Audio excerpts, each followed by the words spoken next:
தமிழ்நாட்டின் கடலூர் மாவட்டம் விருதாச்சலம் நகரில் அமைந்துள்ள புகழ்பெற்ற சிவாலயமே பழமலைநாதர் விருதகிரீஸ்வரர் கோயில்.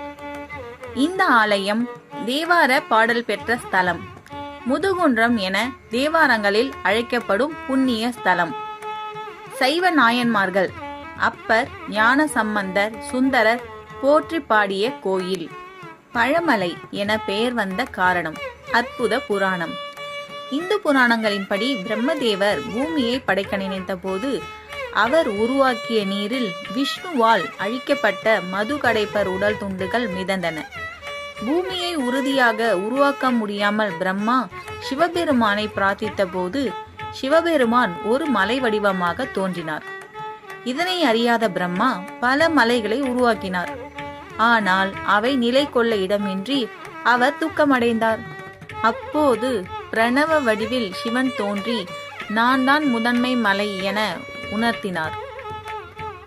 அந்த மலை வடிவ சிவபெருமானையே பழமலை என அழைத்தனர். அதனால் தான் இந்த தலம் பழமலைநாதர் என பெயர் பெற்றது. விருத்தா பழமையானது, அசலம் அசைக்க முடியாதது, விருத்தாச்சலம் அசைக்க முடியாத பழமையான மலை என்று விருதாச்சலம் பெயரின் அர்த்தம்.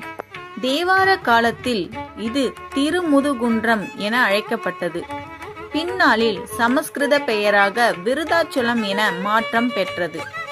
இந்த கோவில் சோழ பேரரசி செம்பியன் மகாதேவி அவர்களால் விருதகிரீஸ்வரர் எனும் பெயரில் கட்டப்பட்டது.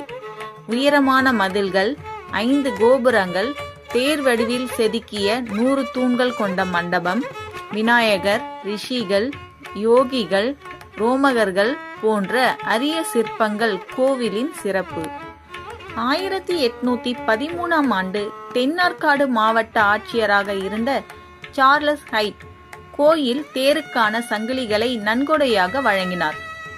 காலை 5:30 மணி முதல் இரவு 8 மணி வரை 6 கால பூஜைகள் தினமும் நடைபெறும். பிரம்மோற்சவம் முக்கிய விழாவாகவும், மாசி மகம் வருடாந்திர திருவிழாக்கள். இவ்விழாக்களில் ஆயிரக்கணக்கான பக்தர்கள் பங்கேற்கின்றனர். ஓம் நம சிவாய.